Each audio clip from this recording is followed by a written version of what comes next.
अस्सलाम वालेकुम नाजरीन। आज हम इलस्ट्रेटर के जिस लेसन के साथ हाजिर हुए हैं वो है ऑब्जेक्ट्स को अलाइन करने का तरीका क्या है। एडोबी इलस्ट्रेटर आपको बहुत सारी वैरायटी ऑफ ऑप्शन देता है कि जिसके ज़रिए आप मुख्तलिफ ऑब्जेक्ट्स को अलाइन कर सकते हैं, उनको म्यूचुअली अलाइन कर सकते हैं या आर्टबोर्ड के साथ अलाइन कर सकते हैं या किसी की ऑब्जेक्ट के साथ अलाइन कर सकते हैं।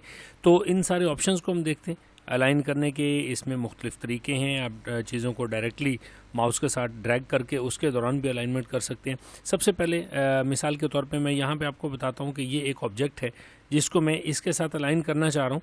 तो एक तरीका ये है नाज़रीन कि मैं यहाँ से इसको लेके आता हूँ और इसके जब यहाँ पे इसमें रखूँगा तो ये देखिए कि ये इसके साथ सेंटर में मुझे एक लाइन जो है वो नज़र आ रही है, गाइड लाइन।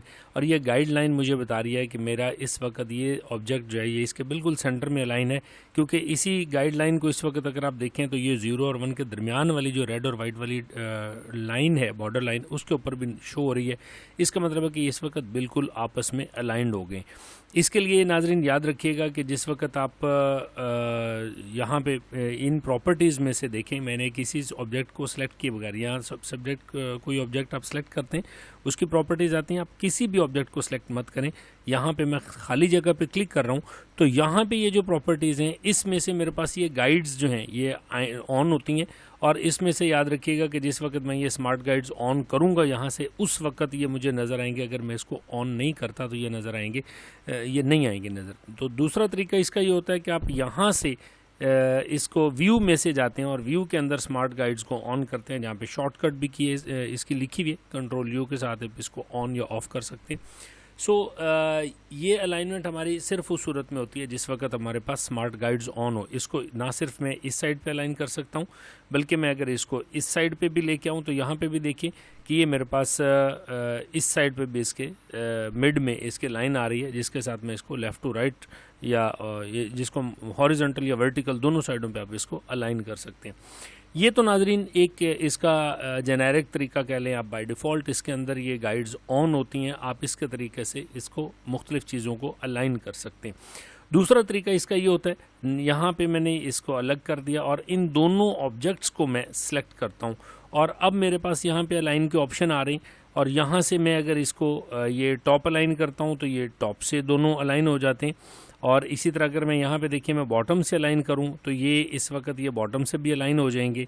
इसी तरह मैंने इसको यहाँ पे रखा। अब अगर मैं इसको राइट अलाइन करना चाह रहा हूँ तो मैं इन दोनों को सिलेक्ट करूँगा और मैं यहाँ पे इसमें राइट अलाइन पे क्लिक करूँगा तो राइट अलाइन हो जाएगा। नाज़रीन, इसमें कुछ चीज़ों का बड़ा ख्याल रखना ज़रूरी है कि ये किस तरह से ये अलाइनमेंट कहाँ पे करनी है, किस चीज़ के साथ, ये कैसे तय होगा। याद रखें कि जब मैं इन दो ऑब्जेक्ट्स को सिलेक्ट कर रहा हूँ, अब मैं अगर टॉप से अलाइन करूँगा तो ये दोनों जो भी चीज़ सबसे ज़्यादा टॉप पे है उसके टॉप पे दूसरी चीज़ या बाकी सारे ऑब्जेक्ट जितने भी हैं वो सारे वहाँ पे जाके अलाइन होंगे। मैं यहाँ पे अब टॉप अलाइन करता हूँ तो चूँकि ये लोगो ऊपर है तो ये टेक्स्ट इसके बराबर ऊपर आ जाएगा। ये देखिए कि ये इस तरह से अलाइन हो जाएगा। अब चूँकि लोगो ही उसकी हाइट ज़्यादा है टेक्स्ट के मुकाबले में, ये ही नीचे है, तो अब अगर मैं बॉटम अलाइन करूँगा तो ये टेक्स्ट नीचे जाएगा। इस तरह से यहाँ पे आप देखें कि इस वक्त अगर मैं इसको बॉटम अलाइन करूँ तो ये नीचे मूव होता है।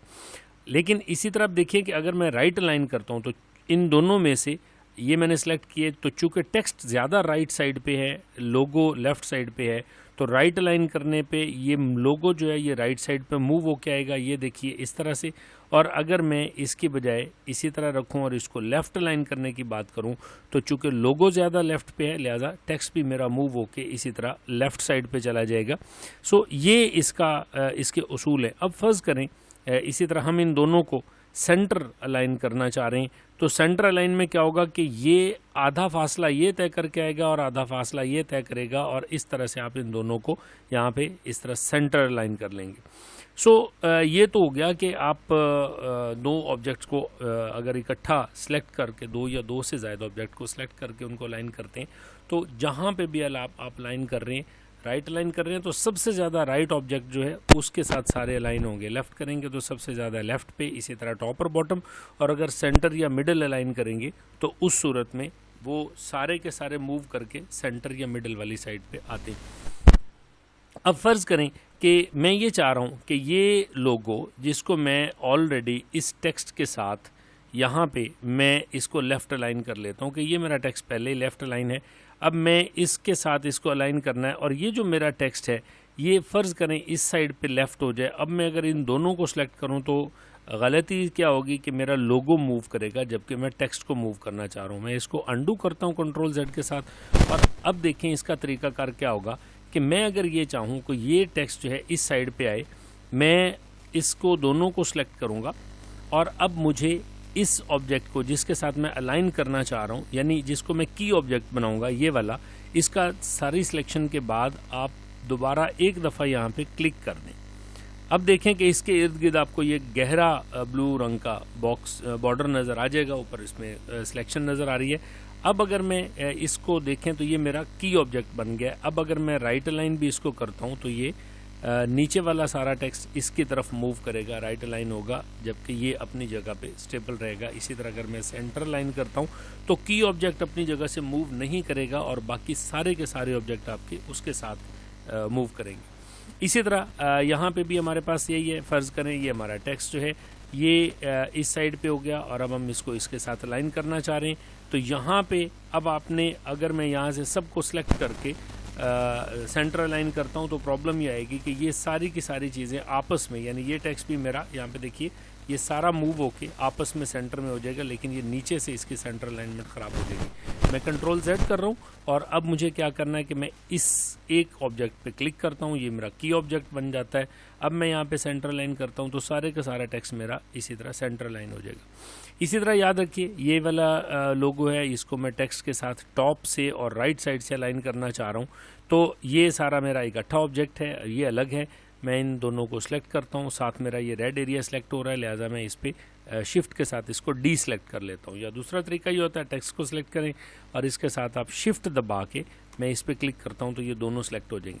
यहाँ पे नाजरीन एक इशू ये आता है कि बाज़ औक़ात इस तरह की जो अलाइनमेंट होती है उसमें हम इस गलत फहमी का शिकार होते हैं कि हमारी अलाइनमेंट बिल्कुल करेक्ट होगी है। जिस वक्त मैं यहाँ से इसको अब राइट अलाइन करता हूँ तो यहाँ देखिए ये वाला लोगो ही इधर आएगा। उसकी वजह ही ये है कि ये जो हमारा जो टेक्स्ट है ये ऑलरेडी इससे बाहर था। इसी तरह अब अगर मैं टॉप लाइन भी करूँगा तो चूँकि ये टॉप पे है, लिहाजा ये आपको एक गलत फहमी बाज़-औक़ात ये हो जाती है कि अच्छा मुझे सिर्फ यही वाली चीज़ें यूज़ करनी है, इसके अलावा कहीं अलाइन नहीं करना। तो ऐसा नहीं है। आपने नाजरीन ये देखिएगा, याद रखें, अब फ़र्ज़ करें इसको मैं यहाँ से नीचे लेके आना चाहूँ तो इसके लिए मेरा ये तरीकाकार काम नहीं करेगा। अब अगर मैं इसको राइट अलाइन करूँगा तो मेरा टेक्स्ट बाहर चला जाएगा, और अब अगर मैं टॉप अलाइन करता हूं तो मेरा टेक्स्ट ऊपर ज़्यादा चला जाता है, जबकि ऐसा मुझे नहीं करना था। मैं इसको अंडू करता हूं कंट्रोल Z एक दफ़ा भी और दूसरी दफ़ा भी, और अब मुझे चूँकि इस टेक्स्ट के साथ अलाइन करना है तो मैं इसको यहाँ पे दोबारा क्लिक करूँगा। अब ये देखिए इसकी आउटलाइन लग गई और मुझे पता चल गया कि ये मेरा की ऑब्जेक्ट बन गया है। अब ये वाला टेक्स्ट सारे का सारा इसके साथ अलाइन होगा। लिहाजा इस वक्त अगर मैं इसको करूँ ये टॉप अलाइन और इसी तरह लेफ़्ट अलाइन, तो ये मेरा इस तरह से राइट अलाइन करना था तो यहाँ से अब मेरे पास इसने इसके अकॉर्डिंगली सिलेक्ट हो गया, ये इसकी अलाइनमेंट हो गई। इसके अलावा तीसरी अलाइनमेंट जो है नाजरीन वो कैसे आती है कि हम फ़र्ज़ करें ये जो हमारा आर्ट बोर्ड है इसके साथ अगर आप किसी चीज़ को अलाइन करना चाहें, मैं इन सारी चीज़ों को यहाँ पे सिलेक्ट करता हूँ और मैं यहाँ पे राइट क्लिक करके इसको ग्रुप कर लेता हूँ। और अब मैं ये चाह रहा हूँ कि मेरा जो आर्ट बोर्ड है ये वाला, इस आर्ट बोर्ड के ये टॉप पे अलाइन हो जाए। तो अब मुझे क्या करना होगा कि मैं इस एरिया को सिलेक्ट करूँगा। अच्छा, एक चीज़ ये भी याद रखिएगा कि जिस वक्त आपके पास ये अकेली चीज़ रह जाए उस वक्त आपको अलाइन का ऑप्शन यहाँ से अगर नज़र नहीं आ रहा तो आपके पास अकेले ऑब्जेक्ट को सिलेक्ट करने के बाद अलाइन करने का तरीका ये होता है कि आप यहाँ से विंडोज़ में जाके अलाइन का डायलॉग बॉक्स यहाँ पे ले लें। इसमें आपके पास अलाइन के ऑप्शन आ जाएंगे। ये वही ऑप्शन है जो आपके पास यहाँ पे मौजूद थे। फ़र्क सिर्फ ये है कि इस वक्त इसकी अलाइनमेंट जो है आप किसी भी और दूसरे ऑब्जेक्ट को सिलेक्ट किए बगैर कर सकते हैं। अब यहाँ पे देखिए कि मैं अगर टॉप अलाइन करूँगा तो इसने किसी चीज़ के साथ टॉप अलाइन नहीं होना, लिहाजा आपका ये की जो है ये काम नहीं कर रही।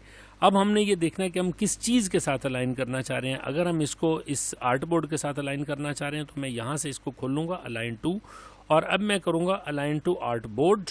और जिस वक्त मैं अलाइन टू आर्ट बोर्ड कर लूँगा, अब मैं इसको टॉप से अलाइन करता हूँ तो ये मेरे पास अलाइन टू आर्ट बोर्ड ये मैंने कर लिया। अब मैं अगर इसको टॉप से अलाइन करता हूँ तो ये हमारे पास ये आर्ट बोर्ड के साथ टॉप पे अलाइन हो गया। इसी तरह फ़र्ज़ करें मैं इसको डिलीट कर देता हूँ और मैं इस टेक्स्ट को अलाइन करना चाह रहा हूँ मिड में। ये मेरा mid of the art board यहाँ से इधर और सेंटर और मिडल में ये अलाइन हो गया। इस तरह से आपका ये सारे का सारा जो आर्ट वर्क है आप उसको आर्ट बोर्ड के साथ भी अलाइन कर सकते हैं, लेफ़्ट राइट टॉप या बॉटम के साथ, इसी तरह या मिडल या सेंटर अलाइनमेंट। तो ये नाज़रीन हमारे पास मुख्तलिफ फ़ीचर्स थे अलाइन के। इसको आप ट्राई कीजिएगा। कोई भी सवाल होता है आप हमसे ज़रूर पूछें, हम आपको उसका आंसर करेंगे। बहुत बहुत शुक्रिया। अल्लाह हाफिज़।